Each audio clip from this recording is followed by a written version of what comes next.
பாத்திமியாக்கள் என்று சொல்லக்கூடிய ஒரு பரம்பரையினர் ஹிஜ்ரி 4ஆம் நூற்றாண்டுக்கு பிறகு ரசூல் ஸல்லல்லாஹு அலைஹி வஸல்லம் அவர்களுடைய பேரிலே மீலாத் அல்லது மௌலித் என்கிற கொண்டாட்டங்களை அறிமுகப்படுத்தி இருக்கிறார்கள். ரசூல் ஸல்லல்லாஹு அலைஹி வஸல்லம் அவர்கள் இது தொடர்பாக எந்த விதமான வழிகாட்டல்களையும் நமக்கு தரவில்லை. ரசூல் ஸல்லல்லாஹு அலைஹி வஸல்லம் அவர்கள் பிறந்த தினத்தை கொண்டாட வேண்டுமென்று அல்லாஹுடைய தூதர் ஸல்லல்லாஹு அலைஹி வஸல்லம் அவர்கள் எங்குமே கூறவில்லை.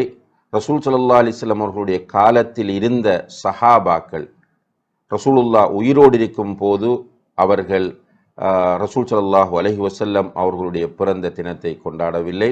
அதே போல ரசூல் ஸல்லல்லாஹு அலைஹி வஸல்லம் அவர்களுடைய வஃபாத்திற்கு பிறகும் அவர்கள் கொண்டாடவில்லை.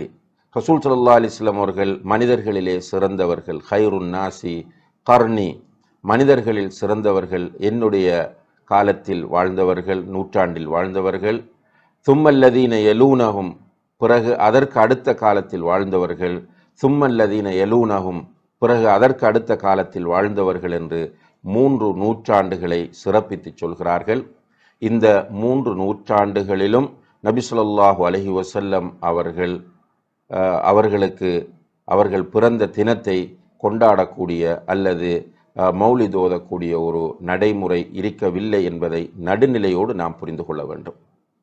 நாம் செய்கிற எல்லாத்தையும் சரிகண்டு நியாயப்படுத்த முயற்சி செய்யாமல், உண்மையிலேயே அல்லாஹுடைய தூதர் சிறந்த நூற்றாண்டுகள் என்று அடையாளப்படுத்திய அந்த காலத்தில் உள்ள எந்த ஒரு முஸ்லிமுமே ரசூல் ஸல்லல்லாஹு அலைஹி வஸல்லம் அவர்களுடைய பெயரில் ரபியுல் அவ்வல் 12 மீலாது விழா அல்லது மௌலித் ஏற்பாடுகள் செய்யவில்லை என்பதை நாம் புரிகிற போது நிச்சயமாக இது ஒரு மார்க்கத்தில் இல்லாத ஒரு பிழையான நடைமுறை என்பதை தாராளமாக புரிந்து கொள்ளலாம். அல்லாஹ் ஜல்ல ஷானஹு வ தஆலா இதை சரியாக புரிந்து கொள்ளக்கூடிய பக்குவத்தை நம் எல்லோருக்கும் தர வேண்டும். வீணான பிடிவாதங்களிலே நான் சொல்வதுதான் சரி என்கிற பிடிவாதத்தில் இல்லாமல் சரியானதை செய்ய வேண்டும் என்கிற அந்த பக்குவத்தையும் அந்த மனநிலையும் அல்லாஹு தஆலா எல்லோருக்கும் வழங்குவானாக.